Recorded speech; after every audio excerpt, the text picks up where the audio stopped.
Hello, Jeff. Hi, Hi, where are you? I'm good. How are you? Um, I'm jealous of your backgrounds. wow. Hi, Jeff. Hi, how's Hi. the weather there? Today it's very, very rainy. Raining. Yeah, how about you? It's sunny in Taipei, but I don't know how's the weather of Roger's place. In Kaohsiung, it's rainy too. Wow. Jeff look very young.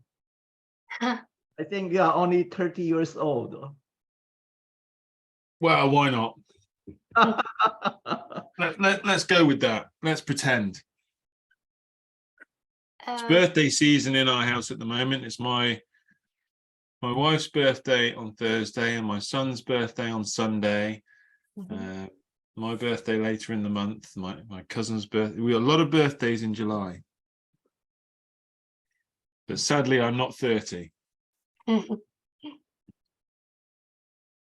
how do you think about today's interview? Are you excited? Yeah, I'm always nervous about these things, but yeah, excited. Excited generally wins. Yeah. Oh, yeah.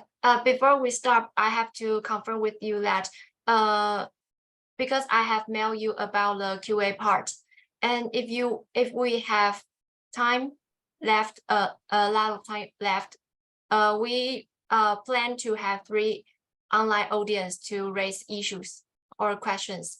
But if you have a lot of to share with us and we have time, no, we don't have much time to let the audience ask question. Is that okay? Sure. Yeah, whatever you want to do. Okay, because we think on time is very important for the interview. Yes. Okay. Can you hear me okay? Yeah, very clear. Very well. Okay. Great. Jeff, can we have a picture with you with cost? Of course. 那个世志准备拍照咯。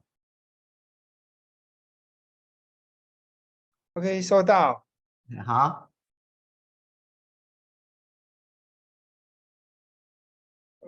OK。OK, smile.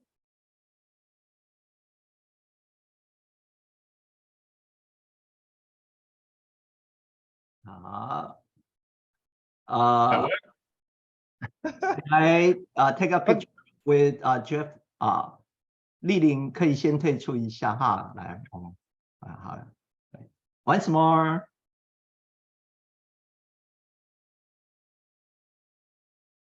来，世志。Hey. OK. Okay, thank you. Thank you. Right. And also 丽玲。May I have a photo with you alone? Sure. How do we do that? Thank you. Okay.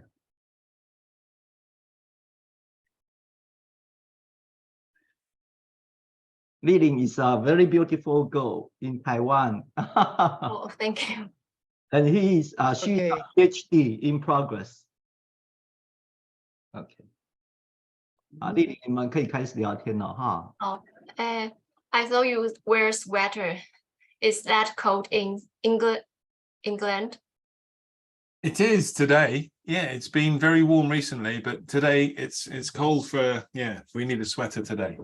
Oh, because it's summer in Taiwan now, so we always wear sweater or stay in a place with air conditioner.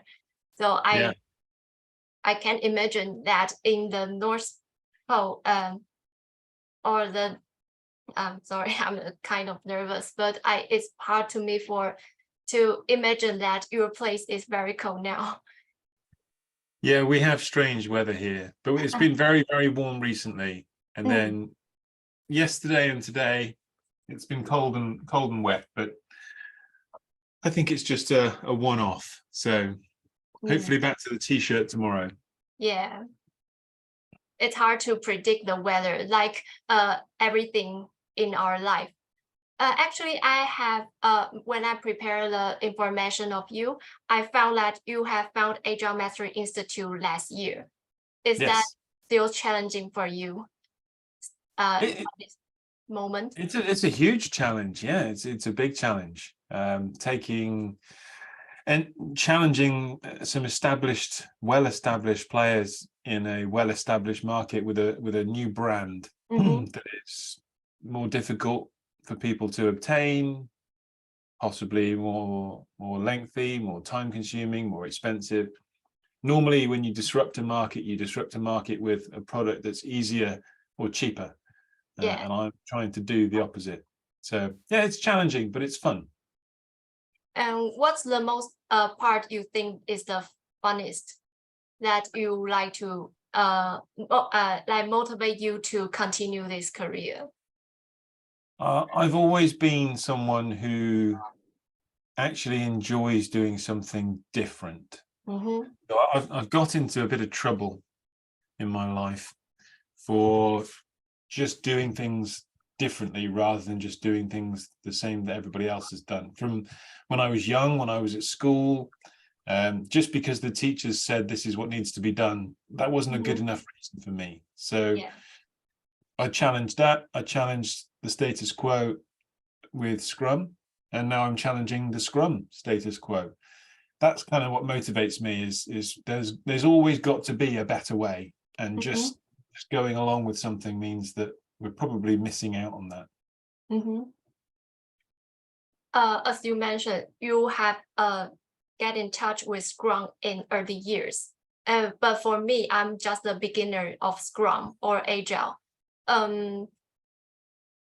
What's the point that you want to know more about Scrum? What's the key point? I think I'm not good at expression, but as for the beginner, what do you think we can learn in our life or our work that we apply Scrum? Is any suggestion? I think actually it's what we can learn from you, really, because my children are now, well, one of them is at university. They both of my elder children have been along to some of my talks and some of my workshops and things like that in the past, and they were always a bit confused as to why we've had to make such a fuss about doing things differently, because for them an agile way of working makes sense. Whereas old people like me, and I'm sure Roger won't mind me including him in this, as experienced people like Roger and we've had to unlearn some of the past ways of working that have been taught to us for so long, and we've institutionalized. Whereas people like yourself, the right thing is probably more natural for you than it is for us. So I think we can learn from your mindset, your experiences, and actually just constantly asking those questions of, well, but why are you doing that?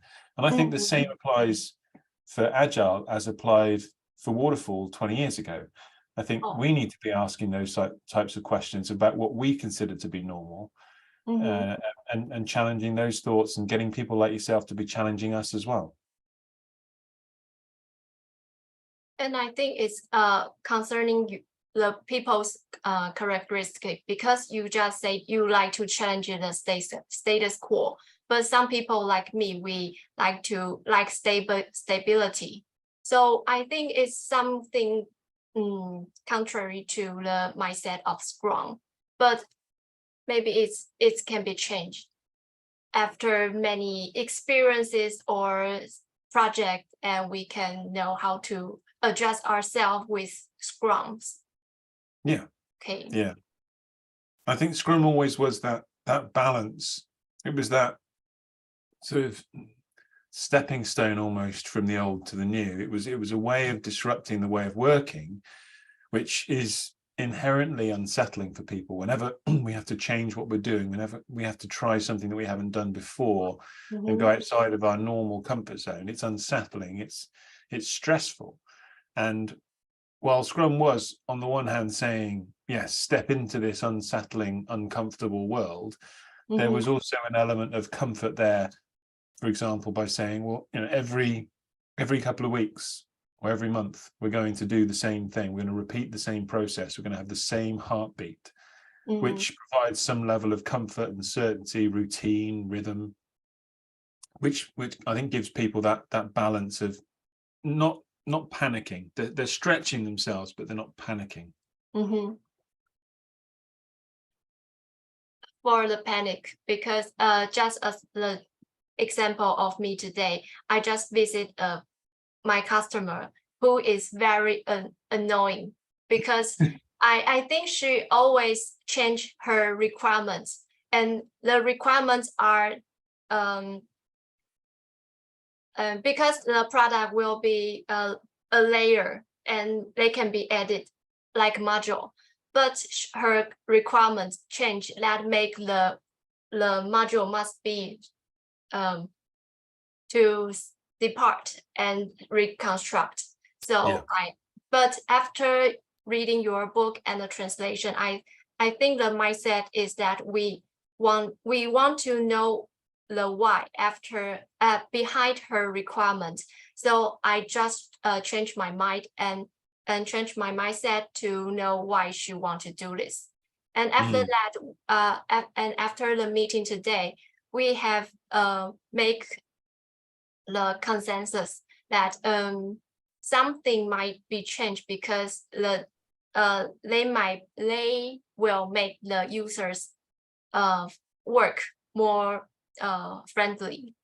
So Scrum is just not the tool, but they are the thinking that we have to build in our mind, that we can get closer to our customer. It's just the example that I have deeply considered today. Oh, good for you. Yeah, brilliant. I often tell people that the success that I got from Scrum is as much from the mindset change as from the process change. And you know, some examples of things that I've had to tell myself many times over the years, and I still need to tell myself, to remind myself, is that no matter how annoying these customers are, no matter how dysfunctional the behavior is, no matter how frustrating these actions are that I'm seeing in people, they're not there. They're not doing that deliberately to annoy me or to frustrate me. And so to adopt a mindset of curiosity rather than judgment. So it's not good, it's not bad, it's not annoying, it's not frustrating, it's just interesting. Okay, this is interesting. What can I learn here? How can we take this forward? What can we do with this? That mindset of curiosity, I think, has been really powerful for me over the years. Sounds like you're adopting it as well. Okay.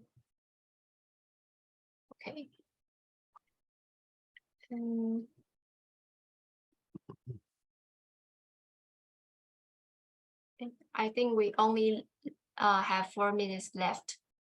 So before we start, do you want me or Roger to elaborate more about the schedule, or something you want to confirm? I'm happy to just come along for the ride. This is Okay. your ride. I'm just here for the journey. Okay. 那 Roger 老师，我们接下来就还要再，就是等候还是先继续聊吗？好，再等3分钟。OK， 好。好。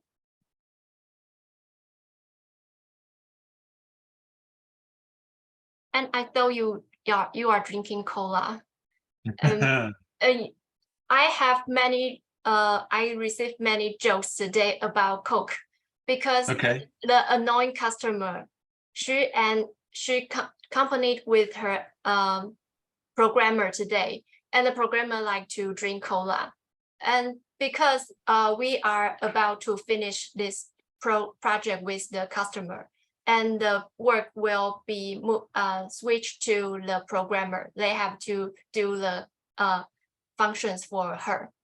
So she said, if you want to, no, the programmer said, if you want more function, give us more cola. And the cola is just on sale today at a convenience store. Okay. So I I know think it's there's very quite a fun. big joke in a lot of the American companies that I used to work in that if you want more from your development team, you should buy them pizza and donuts. And for me, it's a bit of an interesting one with the caffeinated drinks. It was often a sign that the team were working at an unsustainable pace because they had to stay up late and they were working to long deadlines. And if you saw lots of cans of high caffeine drinks, it was usually I wonder what's going on here. You mean they will stay up late to work until the finish line? That's where, yeah, that's a worry. It might not be the case. It might just be that we like that. I've got a friend of mine who just drinks Diet Coke all day, every day, liters and liters of it, regardless of what work he's doing. He'll always have a bottle of Diet Coke with him.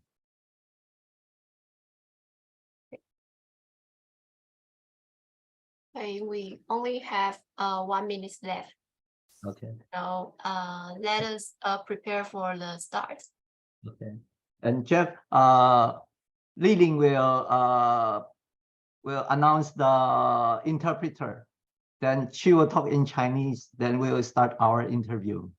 It's nice to have your interview, our glory.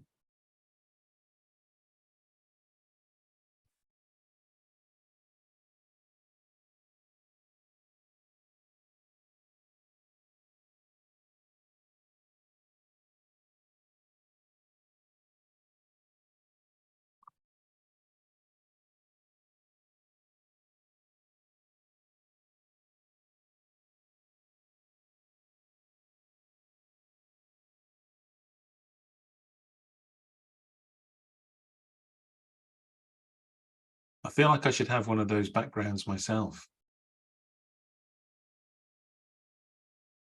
Maybe you could send me the file. Okay. I could change my background. 老师，请问有那个 background？ 可是没有空白的呢，没关系，要给他一下。And Roger will find a background for you. Okay. Okay. It's time. It's time to go. Let me start. Okay. No problem. 大家晚安我是Roger 老师专栏经理杂志的总编辑。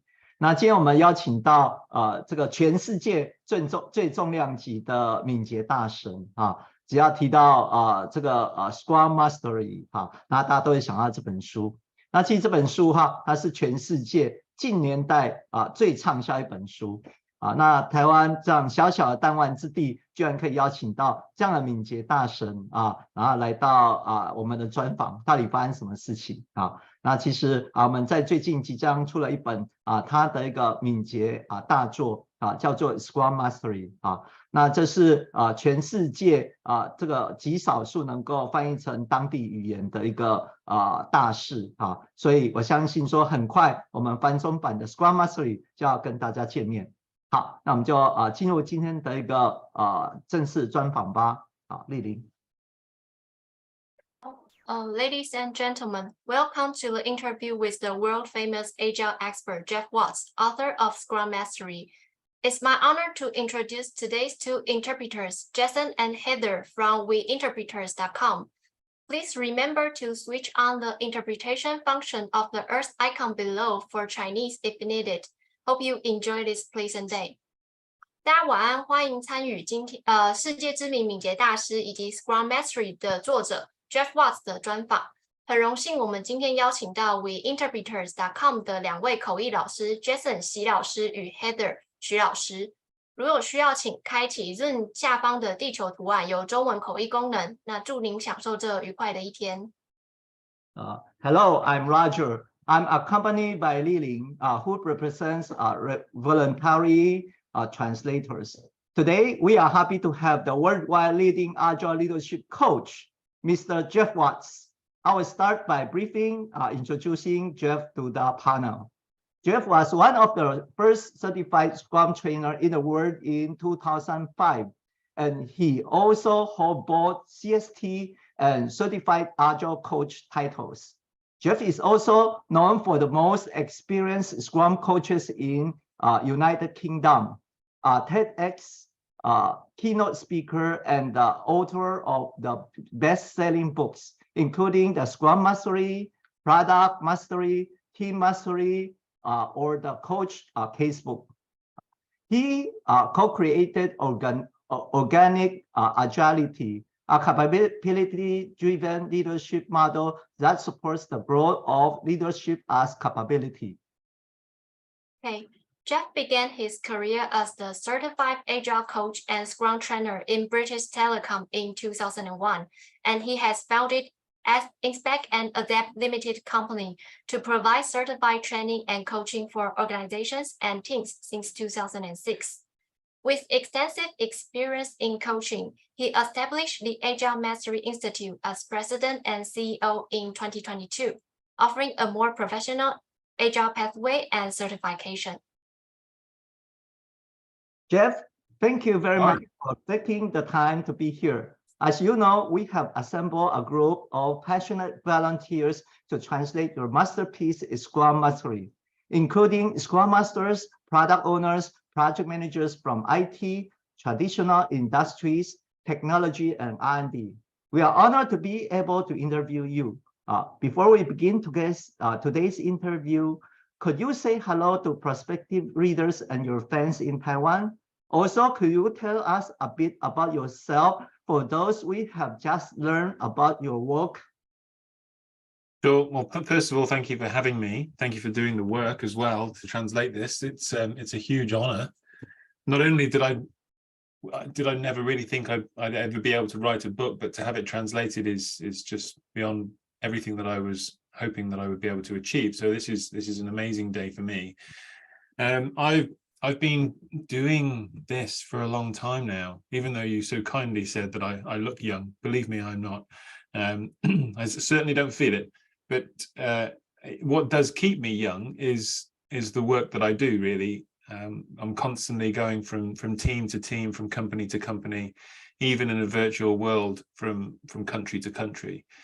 And my focus is always on the people, not the process or the product necessarily, because ultimately it's people that do this work. Until such day as the robots take over, we're still doing the work as people, with people, for people. And when I started this was very much a humanization of work for me. It was bringing the human side into the workforce, taking account of our creativity, our ability and willingness and desire to collaborate, and give people the tools and the mindset to be able to cope with the difficult circumstances that many organizations face themselves in these days, with complexity and speed of change and uncertainty, all things that really can unsettle us as human beings. So if I've helped some people in some small way deal with those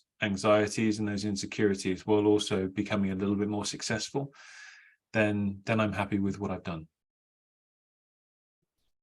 Actually, I had many surprises when translating your book in traditional Chinese version, because I can count how many conditions from the stories in your book, just like I face in my job. And we have prepared some questions in today's interview, if you are ready at this point. Sure, let's go. Great. Since you have years of experiences in Agile, what motivated you to write this book and the impact you want to achieve in 2013? Besides, why did you decide to write the second version in 2021? What updates? So what motivated me to, well, there was quite a bit of procrastination, actually. Many people were asking me to write this book years before I did. And partly I just didn't think that I was capable of doing so. So I put it off. Really, it was, for those of you that have read it, you'll notice that it's stories, and those are my experiences of working with teams, some of them from a long time ago now, but they're real experiences. And so my style of teaching people was largely built around my experiences, the successes and the failures, the frustrations, the embarrassments, and the happy accidents. And so what I found was, when I told those stories, many people related to them. They resonated. Either they could easily see that happening in their organizations, or they had already seen it. Excuse me. So what I found was actually the stories that I had were a pretty good, almost capturing of what people can expect when going through this process. And I think stories are a nice, comforting way of learning. If you can learn from other people's mistakes and other people's successes, then I think that's a nice way to learn. It's a safer way to learn. So the motivation was partly pressure, really. People said, Geoff, you should do this. We want you to do this. There needs to be something like this. And then it became can I prove myself wrong? So I had this limiting belief that I couldn't write a book. This was the message that I was telling myself, like, you can't write a book. You're not an author. You're just a Scrum Master. And throughout my life, if there's been one theme, it's been to try and conquer the limiting beliefs that I have, from public speaking to writing a book, to drawing, to learning to play the piano, whatever it may be. If there's something that I'm telling myself I can't do, then at some point I will challenge myself to try and beat that. So that's where that came from. And it got good response. People were regularly sending me messages, nice messages, thanking me for writing it, telling me how it actually helped them, which gives you a lot of motivation to keep going. And obviously 2013, if you imagine, some of those stories were from 2006, 2007. They were old stories, so still relevant, still true, but a lot had happened since 2013. So this included stories on remote working from the pandemic, the second edition. It included a lot more around the coaching side of things, the coaching professionalization of the Scrum Master role and the Agile world.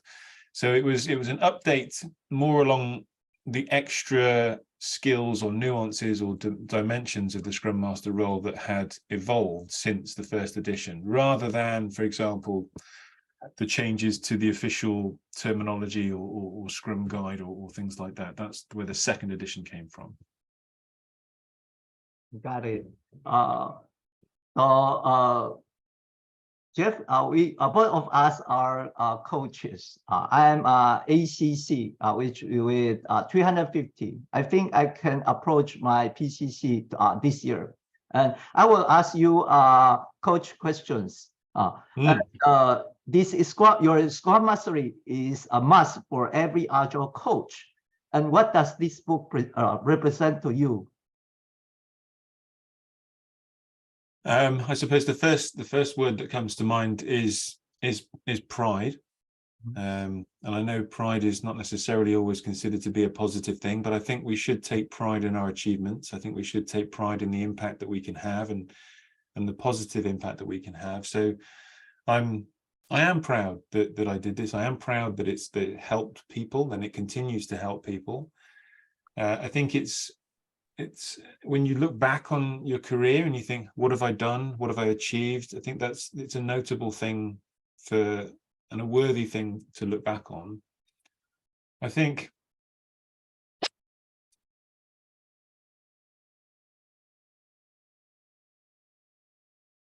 one thing that I see both sides to this. So it's incredibly flattering that people consider this to be a staple and a must read for Scrum Masters and so on.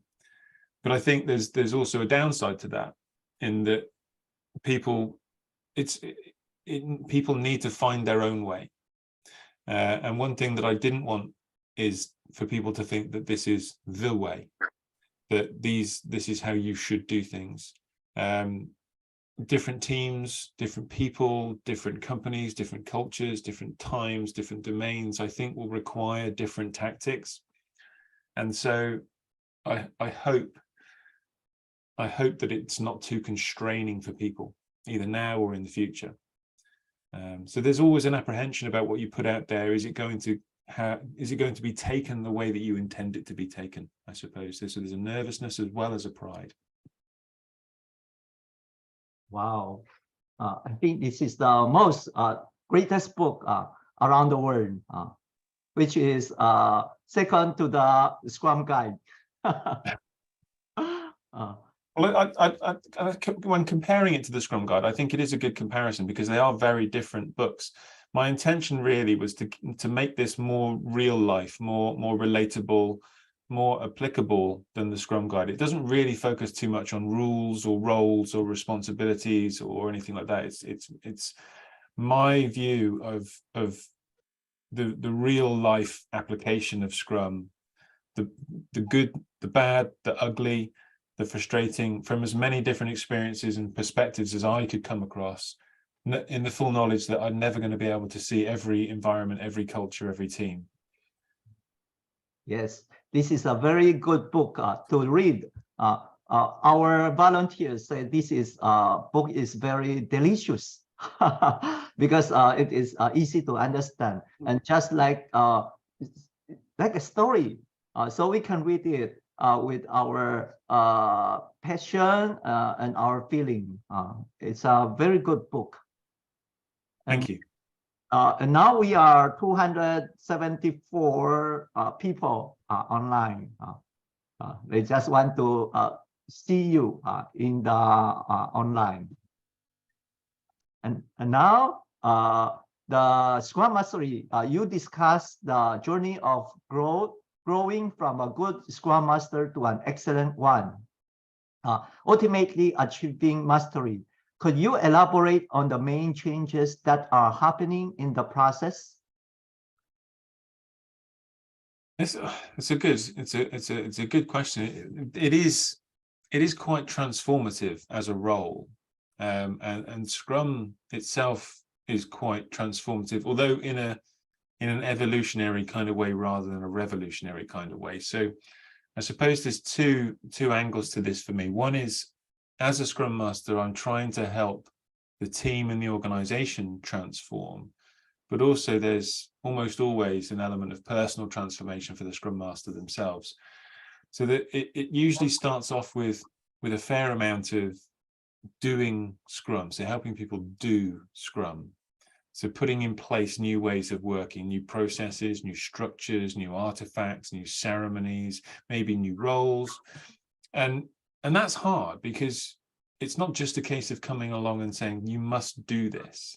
People need to understand why. They need to come along on the journey. They need to meet their pain points and make their work better for them. Otherwise, they'll just resist. So there's an element of, well, can I establish a new normal with this group without necessarily having any authority? And then there's an element of, well, can I help them understand what this means for them? And can I help them shape this for their own ownership? Because doing something because a book tells them to might be comforting to a degree, but it's not fulfilling. Doing something because we know it's the right thing to do, and actually we've been part of creating it, is a lot more fulfilling. The challenge for the Scrum Master when helping guide a team or an organization through this process is that until we've established new muscle memory, until we've established new habits, we're naturally drawn back to what we've been used to in the past. So if we give too much autonomy too quickly to shape the process, then actually it would be perfectly normal to go back to what was there before.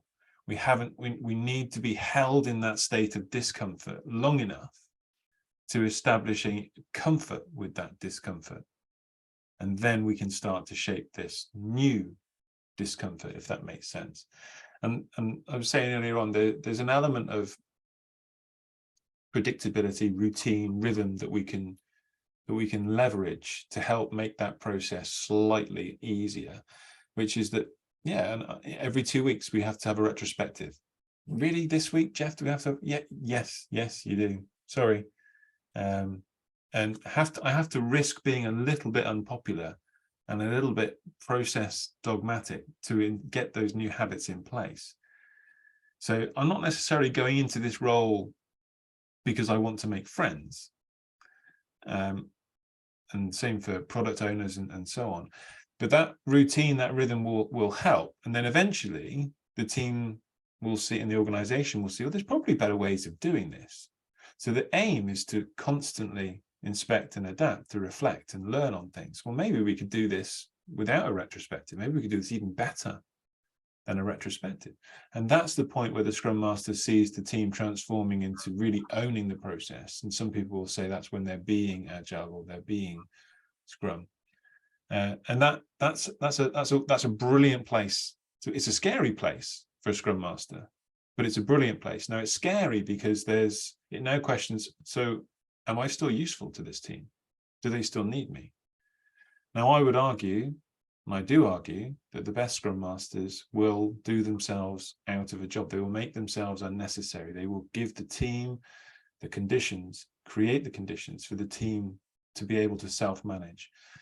Now, when they reach that point, the team will actually want them, but they won't need them. And that's an interesting recontracting point for those relationships, that dynamic. And that brings me on to the sort of personal transformation side of things, because as Scrum Masters, we have to become more comfortable with our own sense of self-assuredness and how we add value, because we don't add value by doing as much as perhaps we might have done in the past. We add value by helping others be able to do. We add value by others being able to take the credit. And that requires a lot of self-confidence and humility, and trust in the process, trust in those around us, trust that other people will see the value that we're adding. We don't have to be the hero. We don't have to be leading from the front. And to begin with, that probably won't be there for a lot of people. Culturally, personally, we have that need for recognition, that need for personal achievement, and it will drive us towards the front. But as we become more comfortable and more trusting of the process and trusting of the team, we can take a little bit more of a step back and see our role as nurturing growers of autonomous teams.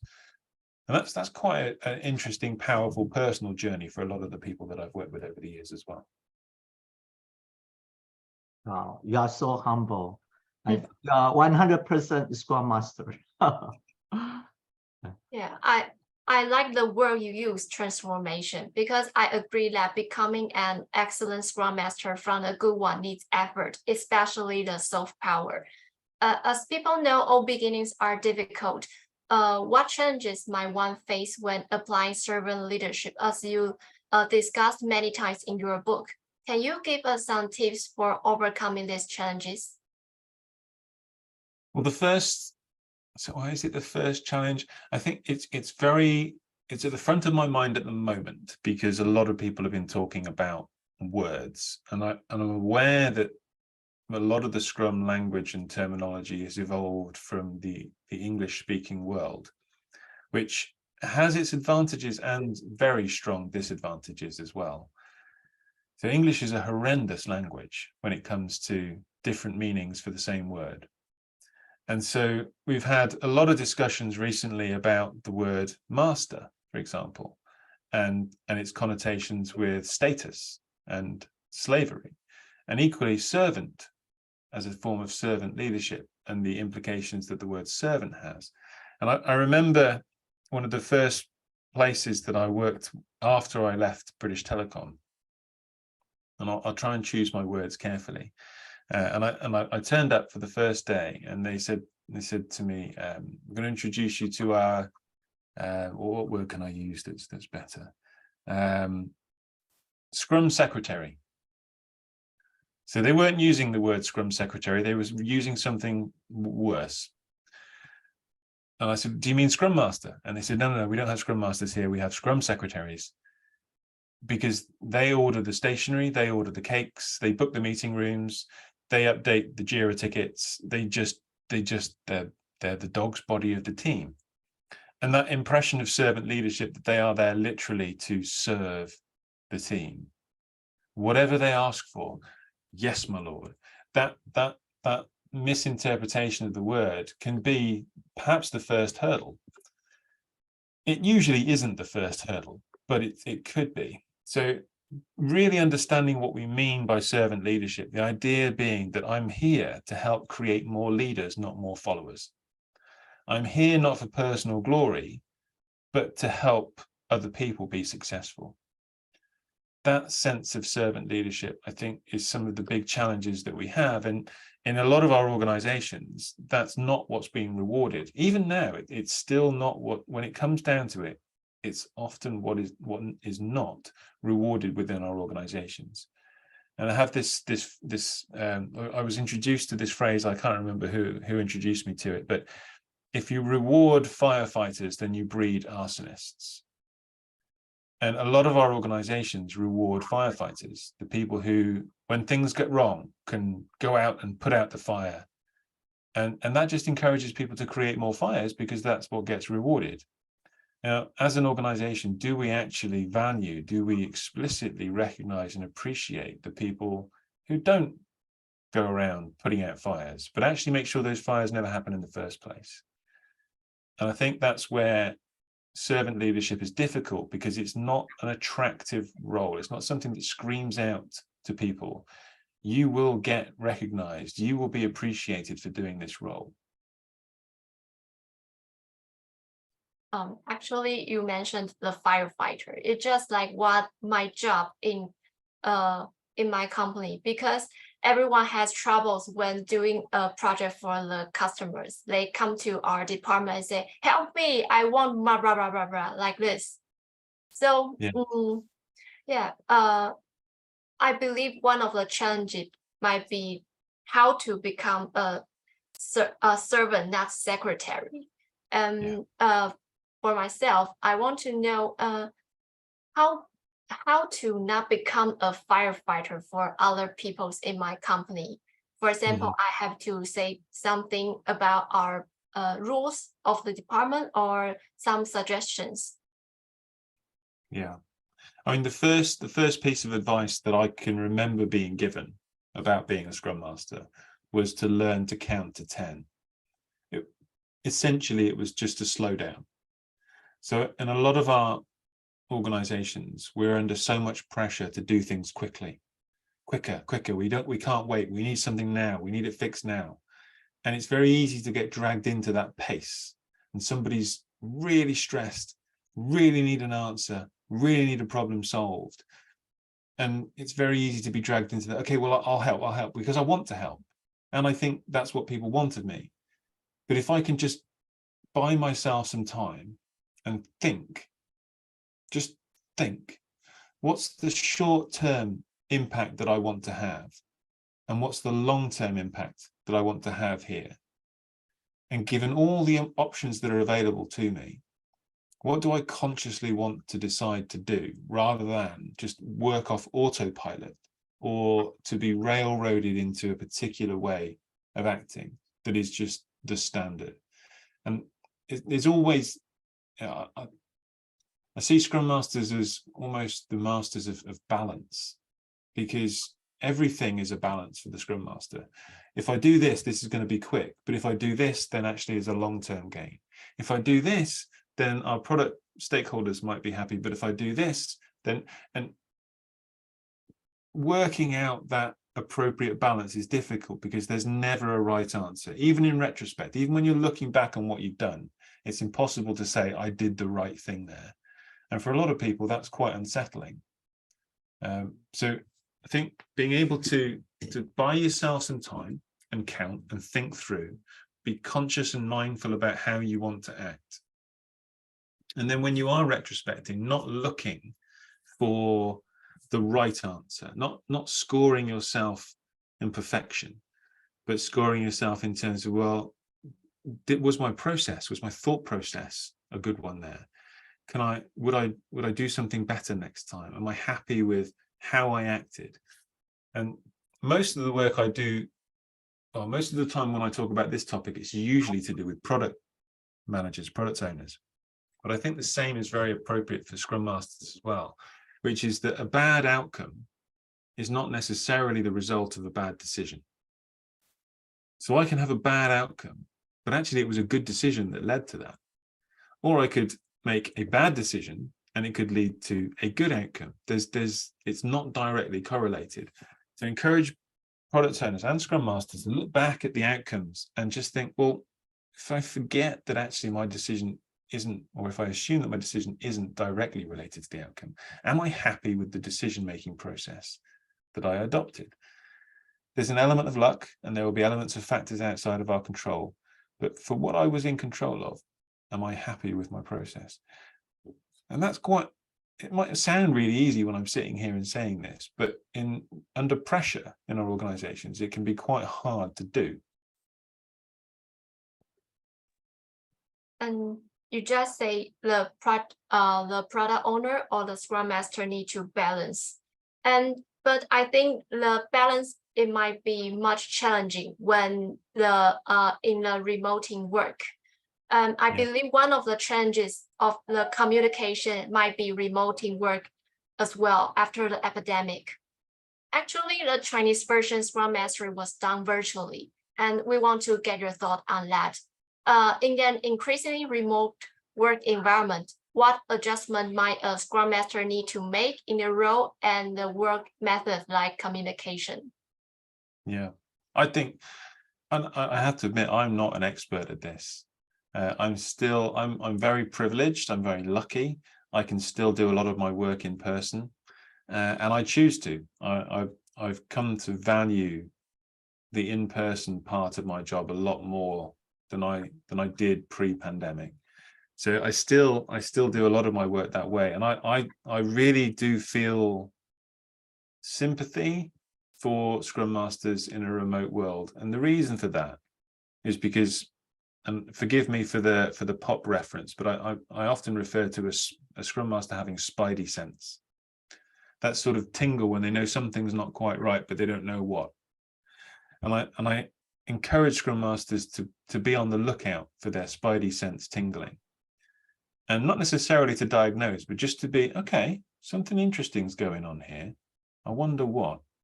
Now, in a remote world, that's much harder because you're just not coming across people as much, and you're not coming across dynamics as much, so interactions between people. And one of the key aspects of an agile approach is individuals and interactions. So it's a lot harder to make use of their spidey sense. It's a lot harder to create and then grow and protect psychological safety in a remote environment. It's a lot harder to create transparency in a remote environment. So a lot of the changes that I and a lot of other Scrum Masters have made have been in some part due to making the invisible visible, whether that be what the team's working on, whether that be the impediments the team is facing, whether it be just the dynamics between team members. If I can make things visible, we can do something about them. But the more remote we are, the harder it is to make those things more visible. So I feel a lot of sympathy for Scrum Masters who are working in remote teams. Now, I'm not going to go so far as to say it's not going to be successful, because when I wrote Scrum Mastery, it was a completely remote team. The people involved never met each other. My designer, I still to this day haven't met my designer. I still haven't met my editor. I still haven't met the reviewers. None of them met each other, and yet it was a successful product development effort. So it absolutely can happen, but it does make it a lot harder. And during the pandemic, I was just curious about how this was impacting teams. And I saw a lot of situations where actually trust reduced, where the less we see each other and the less rich the communication when we do see each other, the more suspicious and the less trusting we are of people. And trust is important in a self-managing team. So I think, yes, it's more difficult, but it's also more important to work out how to be an effective Scrum Master in those situations, whether it's going out of our way to have more conversations, whether it's going out of our way to use different tools to enable more higher bandwidth of communication, that we can see more, that we can interact more, whatever it may be. And I used to joke that it won't be long before we're having our meetings with our headsets on and it feels like we're in the same place, but we're not. And I think almost the sooner that we can get to that place, where we are right now is not as good as it was and not as good as it will be. And we're in this funny phase of, well, how do we cope with that? And some teams have coped with it much better than others. Some have said effectively, well, we can't do this now, so we're going to go back to telling people what to do. And it's an excuse to avoid self-management and servant leadership, which I can kind of understand. But so you are probably a lot more advanced than I am in this space. So you use this remote team to do the translation, and you used a Scrum approach for that. People are often asking me about AI, artificial intelligence and things like that. I'm not an expert in that either. Did you use any artificial intelligence or any technology there? Actually, we used ChatGPT in our program, and it's very working. And I think Roger can share our project with you if you are curious. Always curious.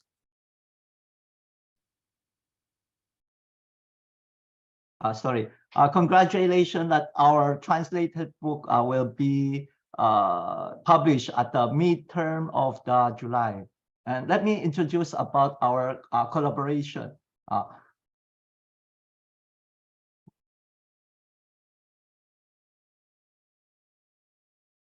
Can you see my screenshot?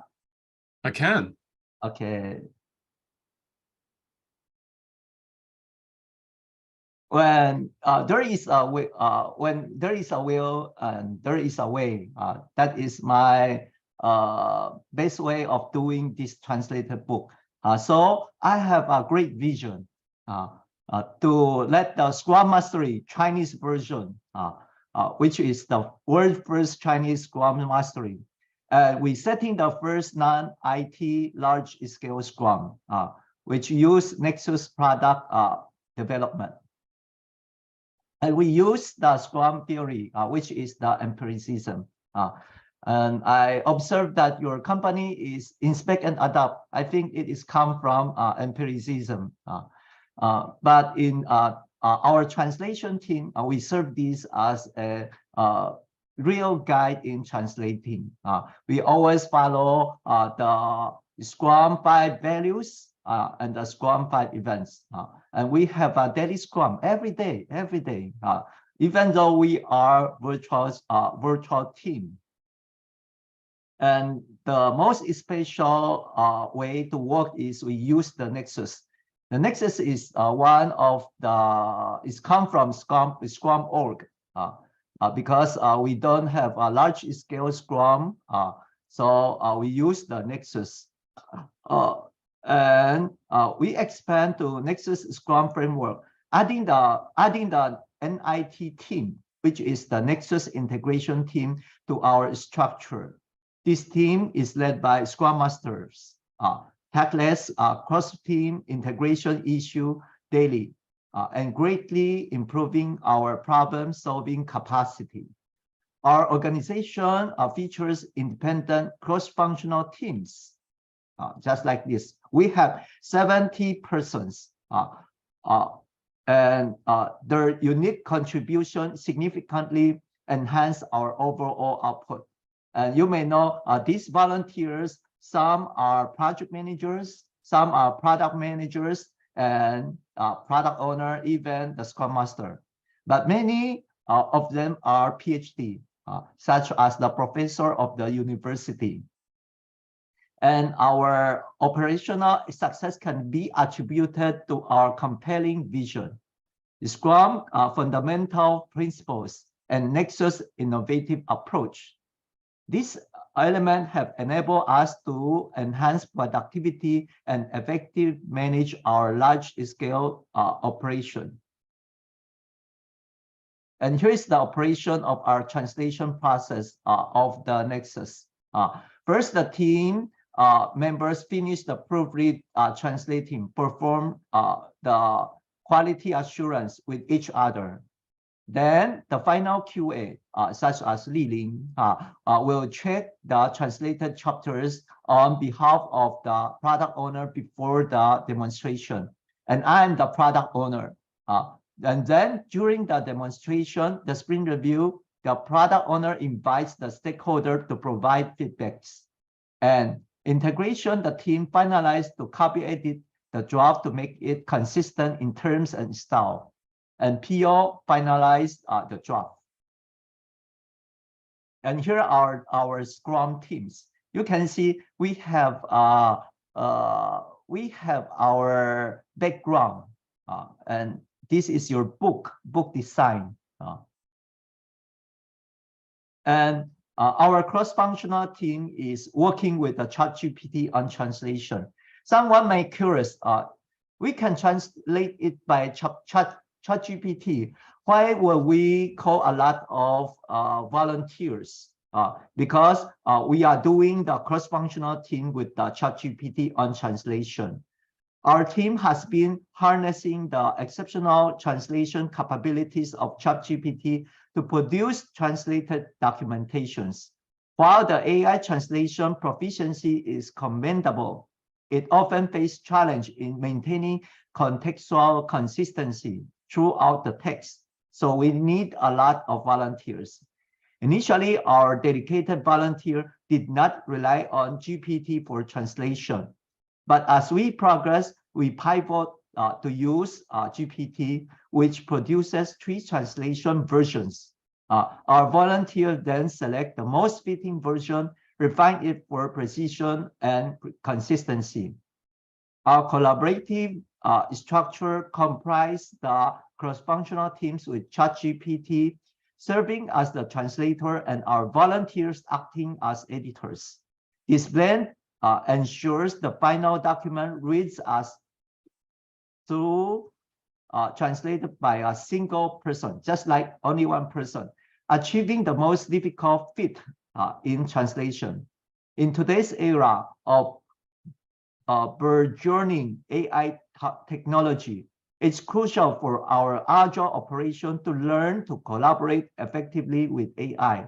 By doing so, we are able to deliver end-to-end results and provide maximum value to our clients. And here, I think your picture is more, your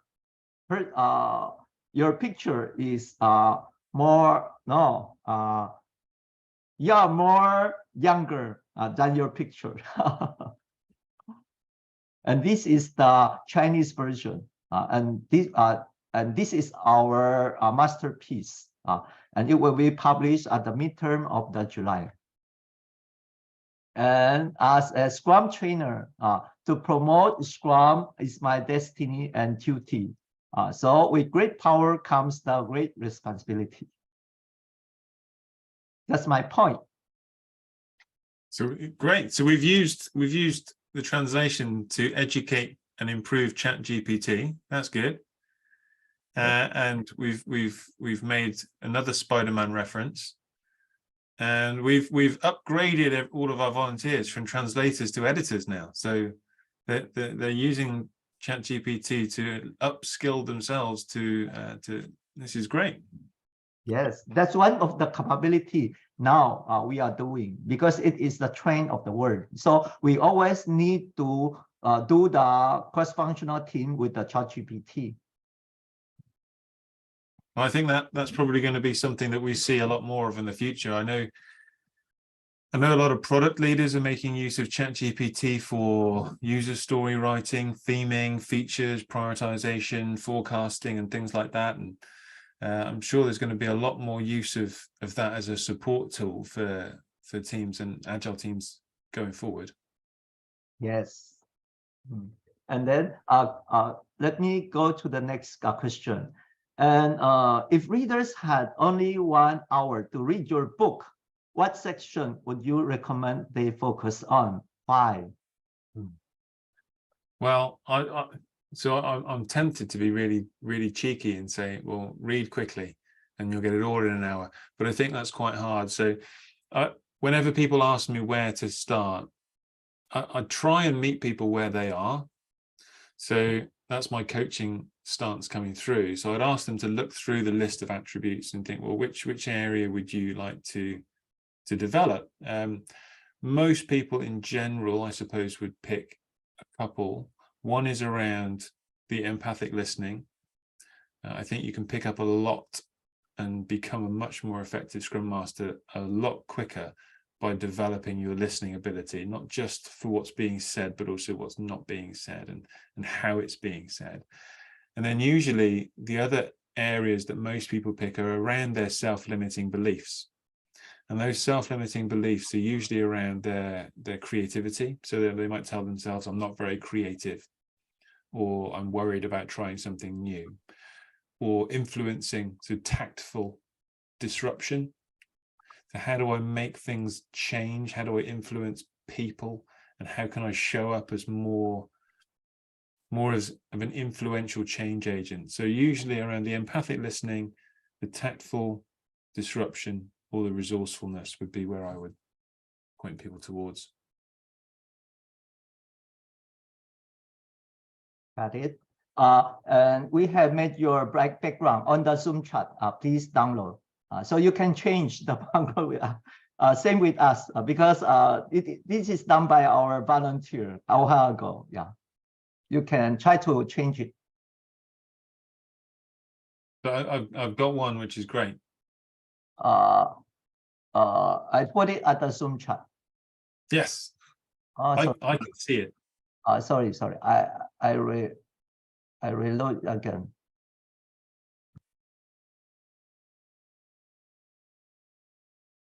I believe my background is now like the translators, which is great. Okay, now it's at the Zoom chat. You can download. Okay. And we wait for you.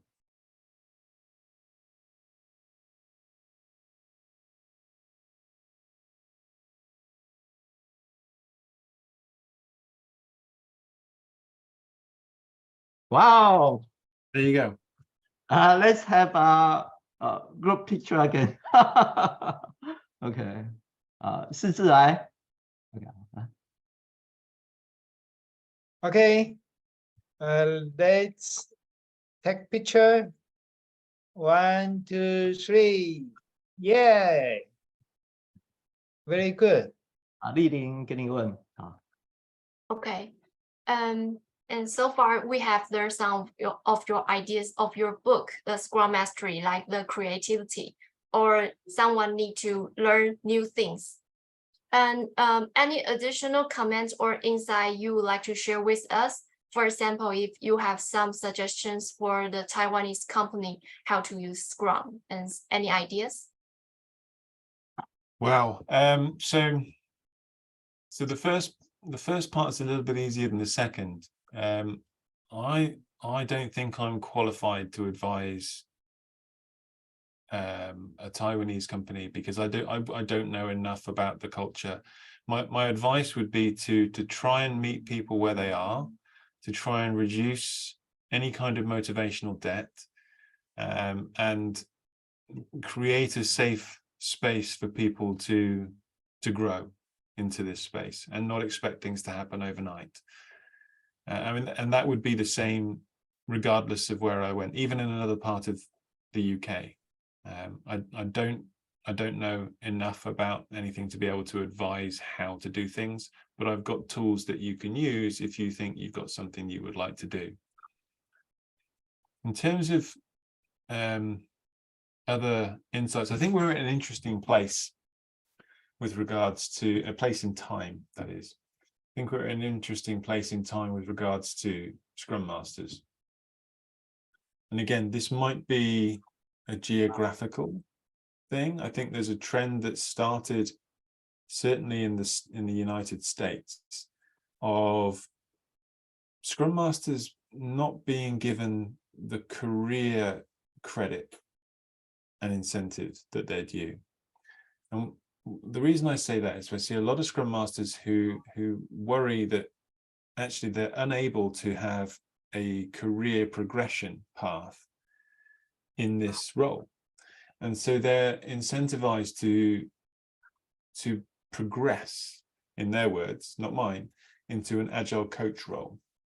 And I think the teams are worse off as a result of that. I think the organizations are worse off as a result of that. And I think a lot of the individuals are worse off as a result of that. I think we need to really challenge ourselves to give the role of Scrum Master the credit that it's due and not expect people to have to grow out of it. I think there's a lot to be said for becoming great at that role and great at that and the characteristics behind that role. And when I think, so there was a horrible analogy years and years ago when Scrum first came out between chickens and pigs, and saying there are 3 roles in a Scrum team that are committed, that are really involved, heavily invested in this. The American phrase of they've got skin in the game. You've got the product owner, you've got the development team, and then you've got the Scrum Master. And anybody else is interested in what's going on, but they're not committed to making it a success. And I think the Agile coach is someone who's interested, but they're not committed. And I think that's a big loss. If we're taking a Scrum Master out, as some organizations are starting to do, and instead hoping an Agile coach will play that role, we've lost a lot. And it pleases me that communities like yours see the value in this role and are recognizing that for others, because people who choose this profession are adding a huge amount of value, and we need them.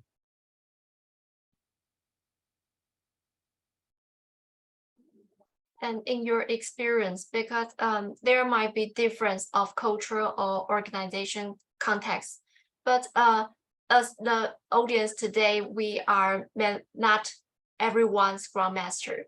What do you think the characteristics or skills that can elevate the Scrum Master from good to excellent? And do you think this trait or skills can be practiced? So I think almost anything can be practiced. And I think almost anything has the potential to be a strength and a weakness. And I think there are different degrees of strengths as well. So I don't necessarily think there are any characteristics that great Scrum Masters have that good Scrum Masters don't. I just think they consciously practice those skills, characteristics, and mindsets more, and they self-reflect more. So taking any of those aspects, whether it's around creativity, whether it's around tactful disruption, whether it's around listening, I think the great Scrum Masters take all of those skills and really dive into them. They don't just go at the surface level and do good enough, although good enough is still good. But they're also, those great Scrum Masters also know when those strengths run the risk of becoming a weakness. So I told you about me being a disruptive person. I quite like disrupting the status quo, but there comes a point when actually being disruptive is going to get me fired, or actually give Scrum a bad name, or set the whole agile organizational transformation back. So I need to be constantly on the lookout of, am I going too far here? But equally not just settling for good. Does that make sense?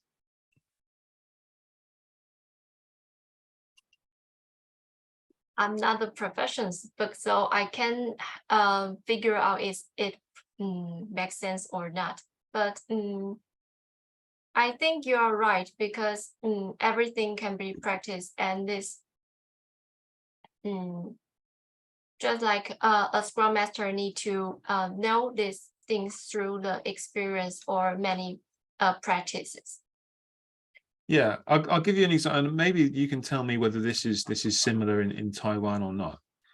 But there's quite a common view that over in the UK, and I think the same in the US, either you're a creative person or you're not.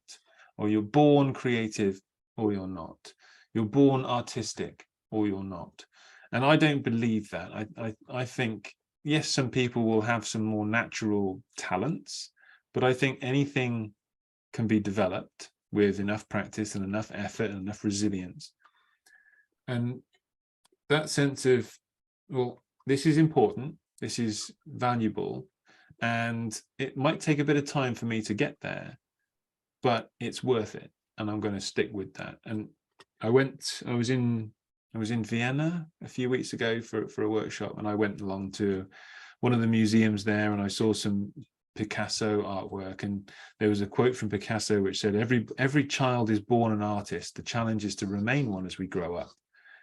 And I think a lot of Scrum Masters a lot of the great Scrum Masters actually role model what might be considered to be childish behavior almost, but that sense of, I've got a 4-year-old as well as a 20-year-old, and to my 4-year-old, anything is possible.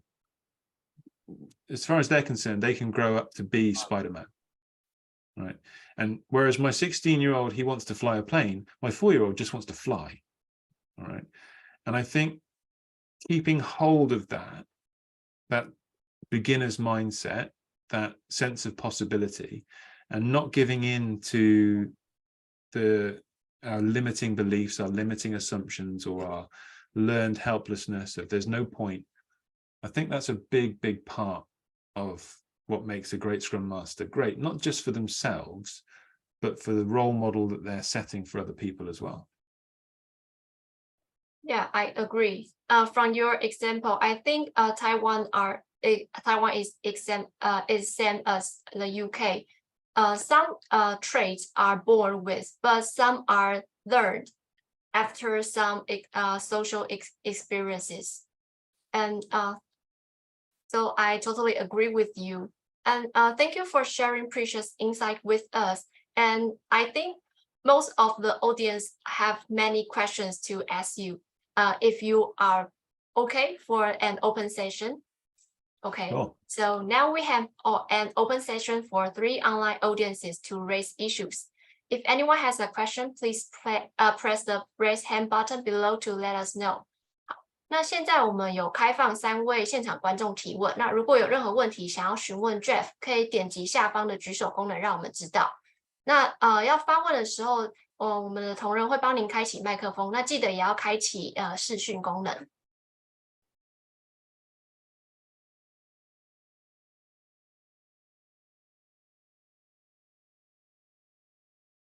Okay, we have Fisher. I just want to know how you could create a psychological safe environment. That's a really good question. And I think it's an important part of being a Scrum Master. I think it's an important part of being a leader these days, regardless of whether it's a Scrum Master. And for me, the first thing that I usually encourage people to think about is to think of psychological safety not as a binary state, but rather we can become more psychologically safe every day, every interaction, and we can become less psychologically safe as well. So looking at it as a scale almost, and thinking, well, how many times can I provide some evidence and create the opportunity for evidence that we are in a psychologically safe environment and feel psychologically safer today than we did yesterday, knowing that it doesn't take a huge amount for people to lose that sense of safety as well, but we can also learn and grow from negative experiences. So if something happens in the team that makes one member of the team feel unsafe, now that on the face of it is a bad thing, but equally it could be a really positive thing because we could work through it. And if we can come out the other side and think this was a potentially negative interaction and a reduction of our safety with one another, but we argued our way through it, we resolved the situation, we came out of it as a stronger team, then that could be a net positive. So It's a little bit of a long-winded answer, Fisher, but I think it's something that is a constant work in progress. And as a Scrum Master, constantly assessing that and highlighting the positives that often will go unnoticed. I think it's a big job to say, there is a good example of something. Let's highlight that. Let's bank that. Let's recognize it and appreciate it. I had one team recently who I asked them, what would it take for them to feel more psychologically safe than they currently are right now? What's one thing that they could do? And there was a lot of suggestions, but the one thing that just made me, I suppose it didn't quite make me laugh, but it certainly made me smile, was that one person said, well, I'm not going to feel psychologically safe in this team unless all of our devices are left outside the room, because I know they're all listening to me. And what if someone's recording this? How do I know that I can say something and not have it not held against me later on? And the point there is not that that's what you should be doing with your teams, but asking the team what would make them feel psychologically safe might be quite surprising. Thank you for the question. Okay. And the next questioner is Eddie. Oh, hi, Jeff. This is Eddie, and Hi, Eddie. I think I believe we've met, previously, connected via LinkedIn, and sorry, I actually just had a surgery this morning, and I'm actually hospitalized. But I'm super excited to join this interview. And Well, thank you so much for joining, and I hope your recovery goes very well. Yeah, thank you very much, and thank you for patiently feedbacking all my questions on LinkedIn. So and I'm also one of the the many volunteers who've translated your masterpiece, Scrum Mastery. So my question is, can you share with the audience and the fellow volunteers what are the 3 key habits that the Scrum Master must keep reminding oneself every day to go from good to great Scrum Master before influencing others and people around you? So, wow, that's a big question. I love it. I'm going to try and answer it twice. All right. So the first answer that I want to give is that I think every Scrum Master will have 3 habits to remind themselves that are different to each other. And what's important for me to remember as a Scrum Master now isn't necessarily what was important for me to remind myself 6 months ago. But I think getting into a habit of actually reminding yourself a few things on a regular basis and then reflecting on them is something that all great Scrum Masters could benefit from. Now, whether you call that journaling or you call it something else, the questions that I ask myself at the end of the day and the affirmations that I give myself at the start of the day will change over time. And I wouldn't necessarily recommend that you use the same ones that I do, but having that same practice, I think, is very valuable. So that's the first answer I'll give you, is adopt the practice, but not necessarily the answer that I'm going to give you now. So, but if you, to try and not be a bit of a cheat and actually to answer your question explicitly, if I can. Okay. Thank you for your, being frank and honest. I would probably say, so the first one, which as one of the volunteers, you won't be surprised by, I don't think, is ask the team.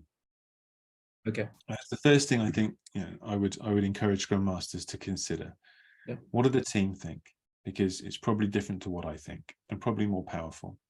Okay. The second is something that it might just be coming to me now because it's something that came up with Lillian's question earlier on, which is, what short-term and long-term impact do I want here? So thinking short-term and long-term. And then the third, I would probably encourage you to say something, be kind to yourself. Because as a Scrum Master, it's a tough job and you don't necessarily get other people coming along and telling you you're doing a good job. So you need to remind yourself that you're doing a good job now and again. Right. Psychologically, you need to inspire yourself, because being a program manager myself, I give inspire word to my team members, teammates, but I seldom receive inspire from my team members. So and I think it's important just to keep reminding yourself either psychologically or physically that you are doing great, and then reward yourself. Yeah. Good. Thank you. Thank you for the great advice to me. You're welcome. Thank you. Thank you, Geoff. Okay, thank you again, Geoff. We wish you and your family all the best in their health and safety. I want to invite Geoff to take a group picture with all of us. Is this all right? It's fine by me. Okay. Okay, I will cancel the focus. Then everyone, please open your webcam, and we can take a big shot with Geoff Watts. Right. Please raise your hand with this is a sign of Vulcan salute, which means the Scrum 3355. Okay. 好，世志，有，好，来，好，大家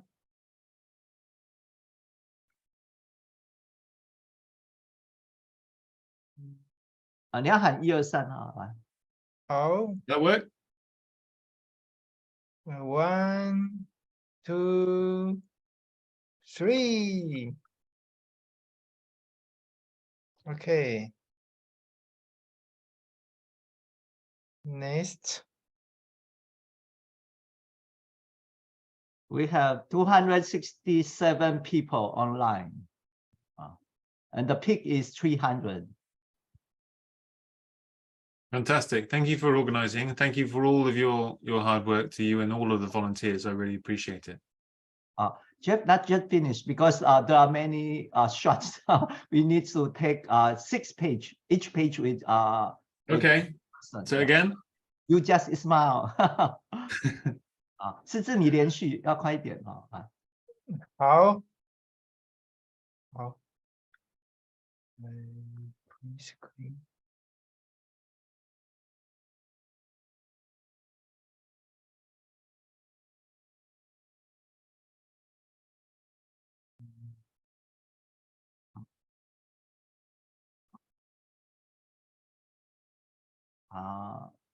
来，第2张大家看镜头1、2、3，好，第3张，好，1、2、3，好，把它放社群，然后第4张 number 4 1 2 3， and number 5 1 2 3， and the last one 1 2 3。OK， 好，丽玲。Okay, Geoff, I'm like the participant or fans of your book that are so happy to meet you today and receive many takeaways. And before we say goodbye, could you join us for a picture with the volunteer interpreters in the breakout room? Of course. Okay. So we'll go to breakout room.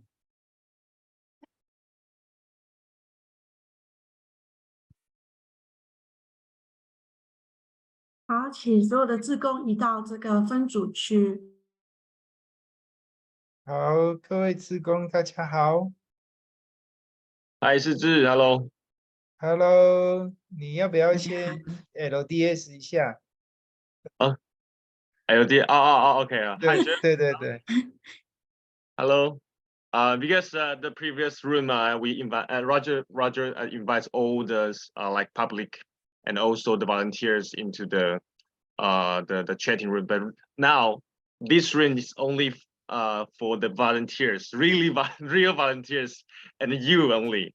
So that's why we have this breakout room. So don't be feel awkward or something. Okay. So yes, yes, I'm also my name is Yu Qian. Yuqian, and I'm also one of the translator of your book. But actually, I didn't know anything about the Scrum before.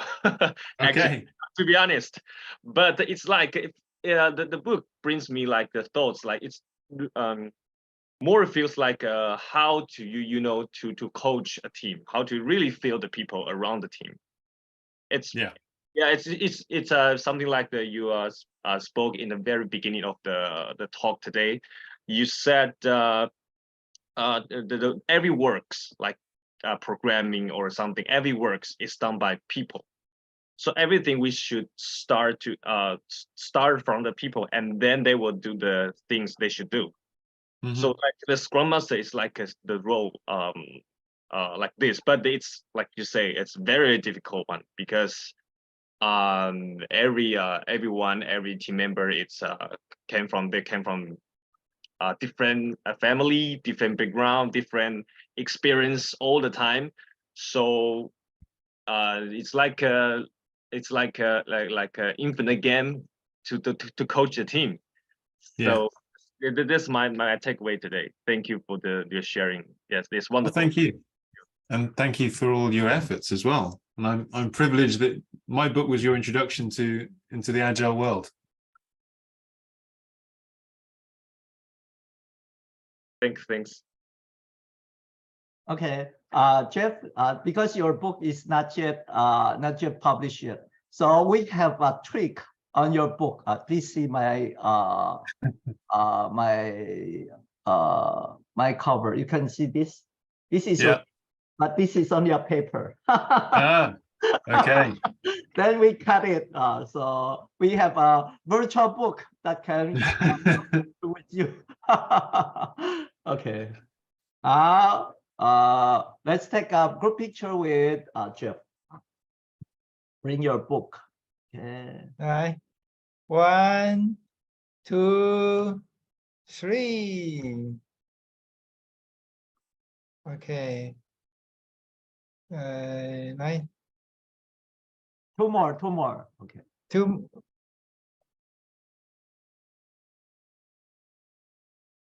好，4字再多拍几张。好。OK。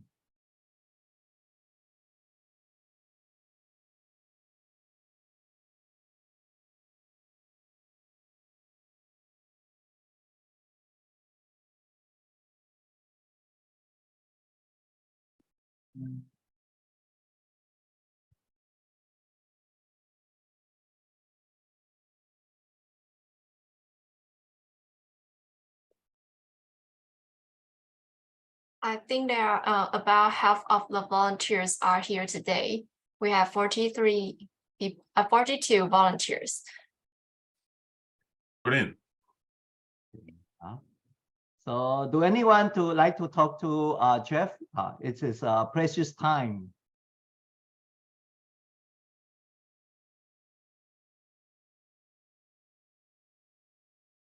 They probably had enough of me, Roger. Hi, Geoff. This is Eddie again. Hey, Eddie. Yeah. Yes. Thank you for your question. And I guess my takeaway is you have a 20-year-old who's in college or uni, and another 4-year-old. And the first impression is you're really brave, because I have a 4-year-old son and a 7-month daughter. So, and congratulations. I find it really hard, to having 2 kids when I'm in the early 40s. So yeah, it's a lot of work. So yeah. Yeah, so, they're hard work, but they also keep you young. So he loves his the little one loves his Mario Kart. So that gives me an excuse to play Mario Kart again. Wow. Okay. So that's your secret of keeping young and finding youth. I think so. Okay.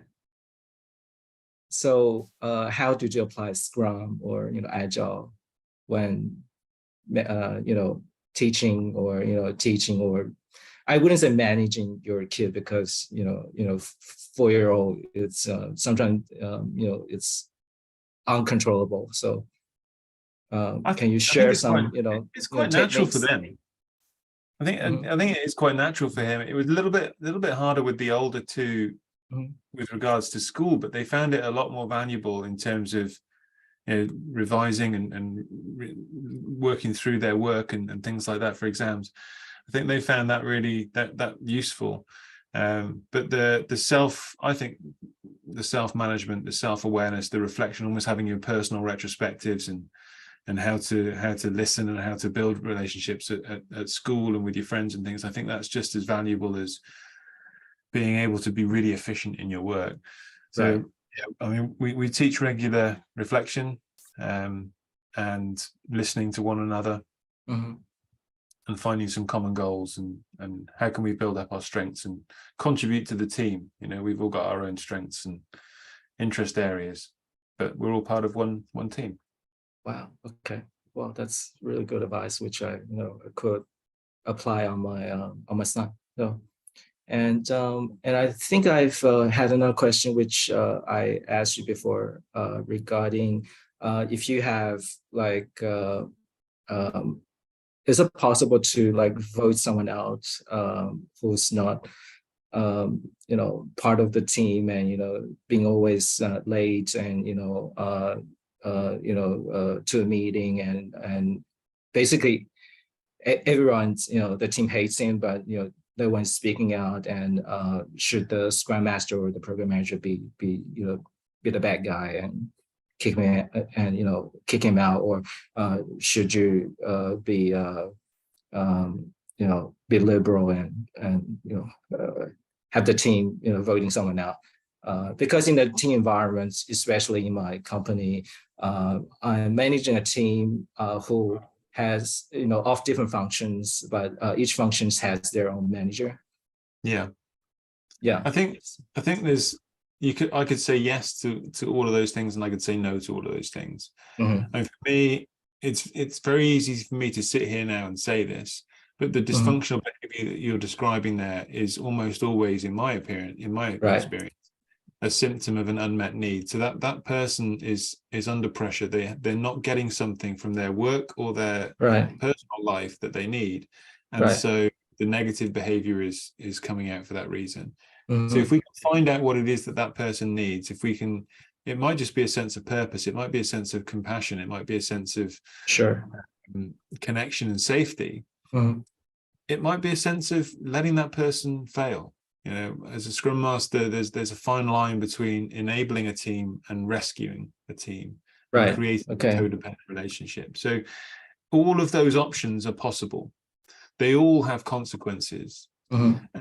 Sometimes the really difficult decision isn't having that conversation to let them go. Sometimes the difficult decision is to actually get to know them and understand where their challenges are, and see if we can help. And sometimes it's the other way around. And which is why being a Scrum Master is such a tough job, because there isn't a case of, well, in this case, you should do that. And you can look back and think, yeah, I passed the test. Because you never know. You never know if you'd handled it differently, would it have gone better? You just won't. And that's really difficult for a lot of people to come to terms with. I mean, I tried to save him, but but I think in the end, I didn't get my hands dirty, and instead he was laid off by the company. So the company does the justice in the end. Okay. Thank you, Geoff. I'll hand over to other volunteers. I've taken up too much of your time. Thank you. Thank you. Okay.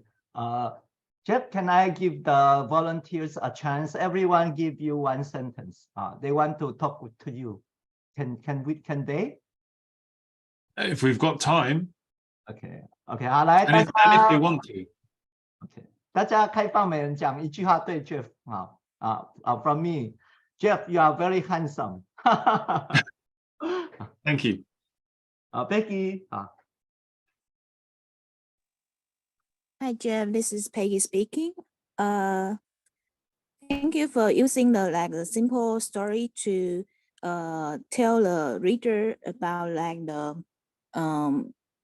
the underlying spirit of the Scrum Master and how to become a good Scrum Master, or even do the more to upgrade yourself and then from good to a great Scrum Master.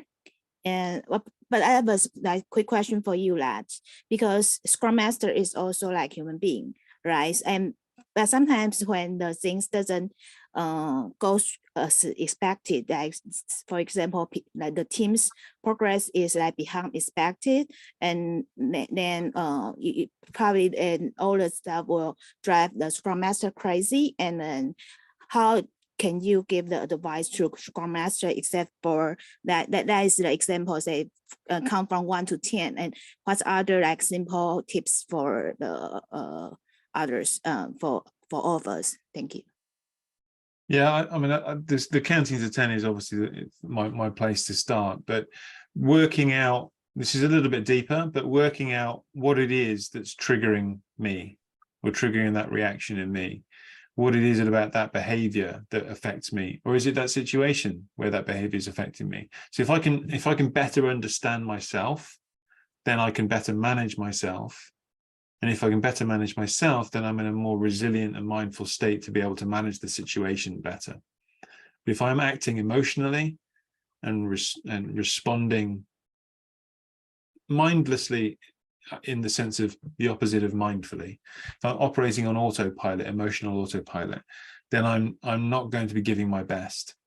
So getting into the habit of just being more aware of what's going on for me, not in a judgmental way, not in a self-critical way, just in a, this is interesting. And then practicing a little bit of kindness when reflecting on how I act. I see. Thank you for the advice. Thank you for the question. Okay. Anyone will say one sentence to Geoff? Okay, Wenhua. You didn't open your microphone. Okay, Geoff, thank you. Your book. I think that me from be good to be great. Thank you. You're welcome. Thank you. Okay, 哈尔吗？好 ，Sunny。 Hi, Geoff. This is Sunny.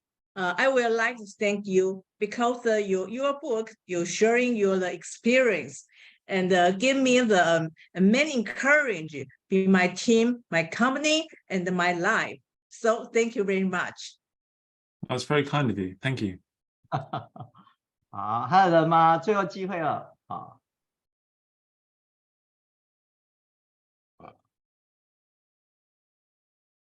好，没有，我要散会喽。Okay. Geoff, thank you for your time. I think we are so exhaust your time, so we will finish this meeting. So Thank you, Roger. I can't wait to get a copy of the book. Okay, thank you very much. Okay, and see you. Okay, bye-bye. Bye-bye, everybody. Thank Bye-bye. you. Thank you. Thank you. Bye-bye. Thank you. Bye.